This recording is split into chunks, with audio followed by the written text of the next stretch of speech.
Assalamualaikum warahmatullahi wabarakatuh dan salam sejahtera. So hari ini saya nak sambung balik video kita, kelas kita untuk OSHA 1994 bab 1.2. So apa dia OSHA kita dah bincangkan sebelum ni. So objektifnya adalah untuk secure. Secure maksudnya kita kenapa OSHA diadakan, kita dah tengok dalam video yang lepas. Selepas berlakunya kemalangan Bright Sparklers, barulah Akta OSHA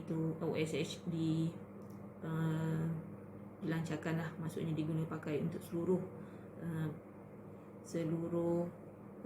tempat pekerjaan di Malaysia.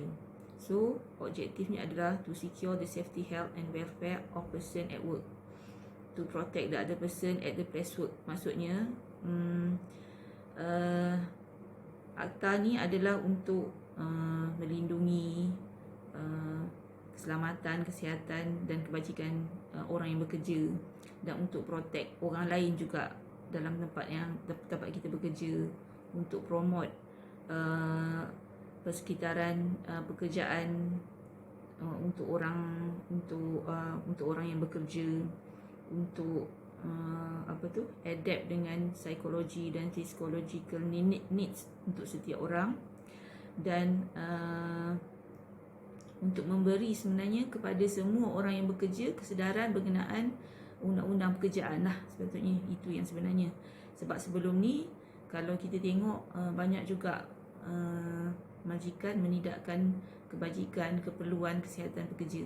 So undang-undang ini diwujudkan adalah untuk melindungi orang yang bekerja dan persekitaran pekerjaan mereka lah. Apa dia Akta Keselamatan dan Kesihatan Pekerjaan? Nah, ini adalah yang ada dalam buku Akta Keselamatan dan Pekerjaan tu, buku undang-undang tersebut. Ini adalah maksudnya apa yang dinyatakan, dan undang-undang ini diperbuat maksudnya adalah oleh Duli Yang Maha Mulia Sri Paduka Baginda Yang di-Pertuan Agong. Dan untuk launching akta-akta dekat dalam buku undang-undang, dalam akta ni adalah dibahaskan di Dewan Rakyat dan di Dewan Parlimen, dan ianya bukannya semudah kita boleh buat petition ke apalah. So maksudnya bila ada usul ni kena bincangkan, kena bentang dekat Dewan Rakyat, Dewan Parlimen, dan telah dipersetujui dengan beberapa orang. Syaratnya tu barulah akta ni boleh diguna pakai. So ini dalam bahasa Inggeris, so awak boleh baca. So dalam Akta OSH 1994 dia ada 15 part, iaitu bahagian 67 section, 9 regulation ataupun peraturan, dan 3 schedule. So kalau awak tengok dalam akta yang saya dah bekalkan dekat dalam Google Classroom tu, so awak kena tengok apa maksud part. Dia ada part 1, dia ada beberapa section. Dia ada part 2, dia ada beberapa section. So regulation ni adalah selain daripada section yang terlibat, dia ada regulation, peraturan, dan dia juga ada jadual yang perlu dipatuhi dalam akta tersebut. Nanti bila saya buat kelas secara online, so saya akan tunjuk macam mana nak baca. So kita akan buat kelas online mungkin minggu depan atau minggu satu lagi lah. So 15 part ni. Part pertama permulaan, dia ada pelantikan pegawai, Majlis Negara bagi Keselamatan dan Kesihatan, dan dia nyatakanlah apa dia kewajipan pekerja, apa dia kewajipan majikan, larangan. So ini adalah part, maksudnya bahagian yang besar lah. So yang kecil-kecil itu dia nyatakan dalam section. So 67 section dalam sini, saya terus link pada akta lah. So kalau awak klik dalam dekat apa tu, dekat nota tu, terus keluar dia punya akta. So regulation untuk OSHA 1994 ni ada 8 ataupun 9 regulation tak silap saya. Dan regulation yang awak boleh check dekat dalam web OS, awak boleh check dalam web, awak type je OSH ataupun DOSH ke dekat dalam Google tu, so dia akan keluar, so awak boleh tengok dia punya regulation, apa yang dinyatakan. Regulation ni adalah peraturan-peraturan untuk keselamatan dan kesihatan pekerjaan dalam noise exposure, lepas tu dalam chemical hazardous, lepas tu notification of accident, dangerous occurrence dan occupational poisoning. So lepas tu apa ni yang perlu dalam safety and health committee, bagaimana nak control industry major accident.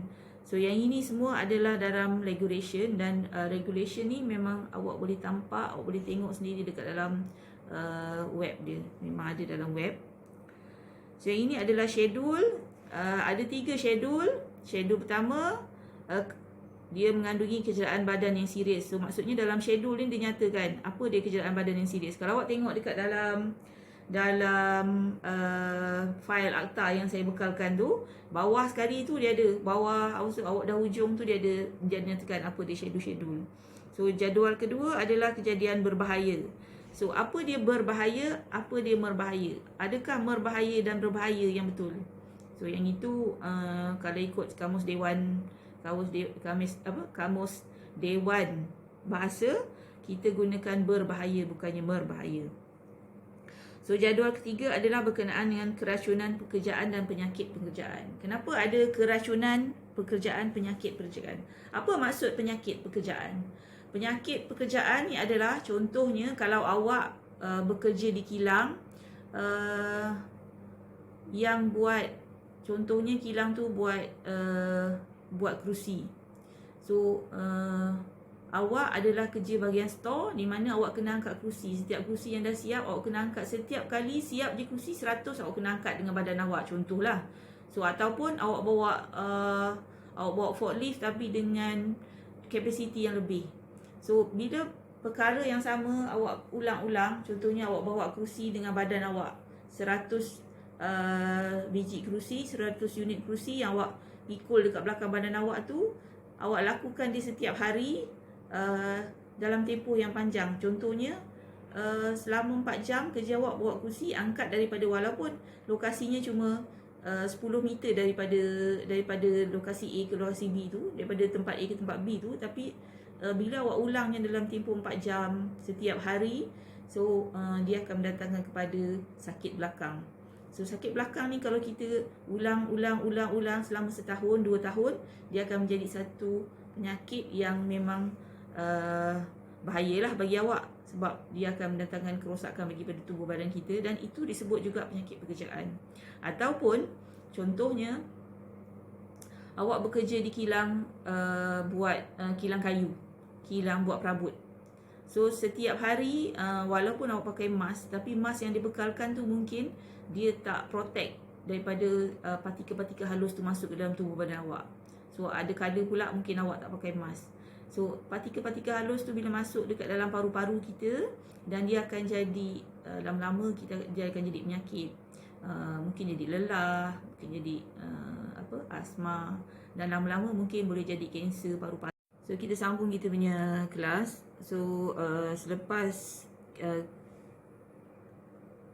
schedule tadi, so ini adalah scope of application. Maksudnya kat mana OSH 1994 digunakan. So digunakan dekat sinilah senarai yang saya dah beri ni.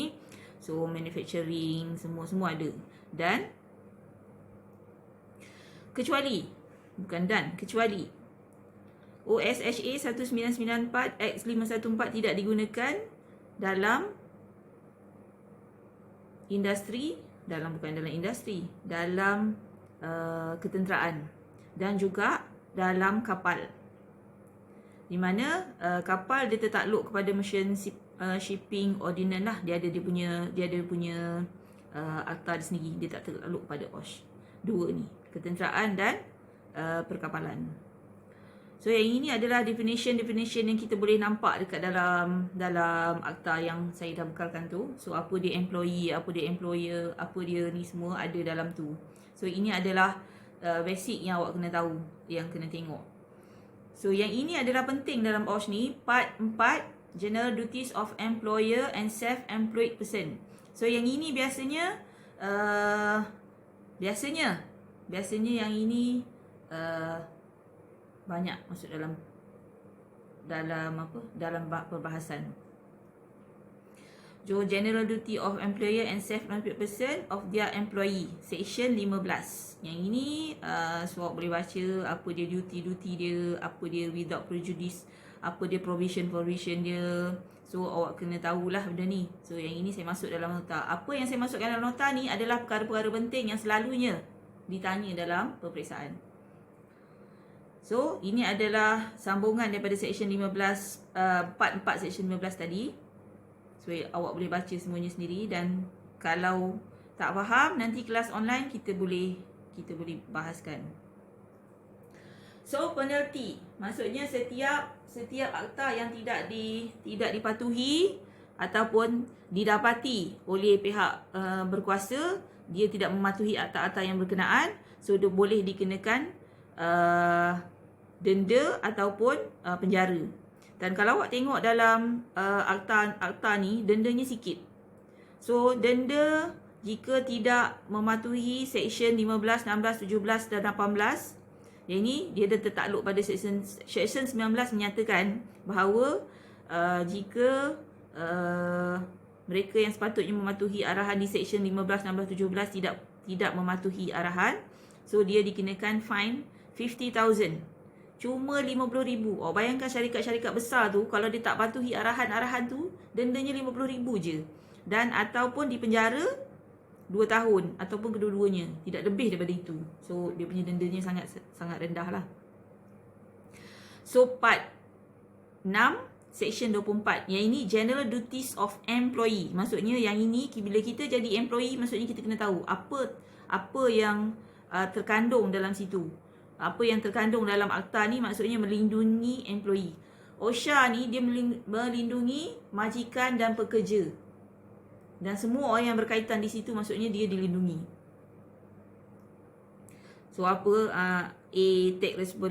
Take reasonable care for the safety and health himself. Maksudnya awak kena take care awak punya sendiri, keselamatan awak, kesihatan awak.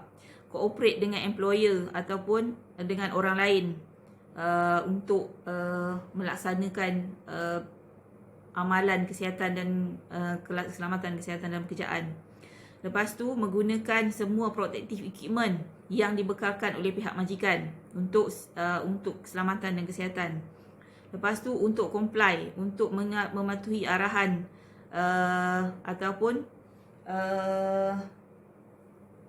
measure apa yang terkandung dalam keselamatan dan kesihatan pekerjaan yang telah ditetapkan oleh pihak institusi lah. Dan jika didapati pihak employee ni tidak mematuhi arahan, juga boleh dikenakan denda RM10,000 ataupun penjara 3 bulan ataupun kedua-duanya sekali. So dia punya fine dia sangat rendah lah, sangat sedikit, sangat sikit. So yang ini function of safety and health committee. So apa dia committee adalah setiap tempat kerja, setiap industri dia kena ada komiti. Dia kena ada kesatuan, kena ada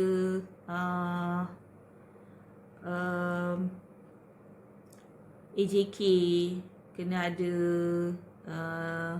untuk safety and health ni, untuk establish dekat tempat kerja. So syarat untuk ada komiti ni adalah, ini bukan syarat, kenapa dia ada function komiti adalah untuk review, measure, ensure semua orang menjalankan tugas mengikut keselamatan dan kesihatan. Lepas tu menjalankan siasatan apa je yang ada berlaku tempat kerja.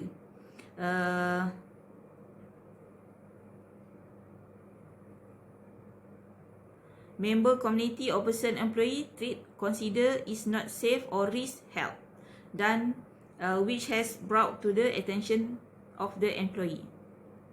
Itu adalah dia punya perkara A, perkara B 1, 2. Perkara C, shall attempt to resolve any matter referred to in paragraph B, and if it is unable to do so, shall request the Director General to undertake an inspection of the place of work for the purpose. So maksudnya memang kena ambil. Kalau dia tak boleh, maksudnya Director kena buat inspection lah, Director General.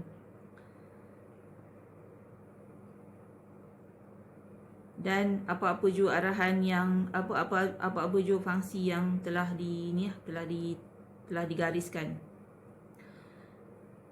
So untuk itu sampai habislah kita punya OSHA. So kita akan tengok FMA 1967. So yang itu saya buat dekat next video.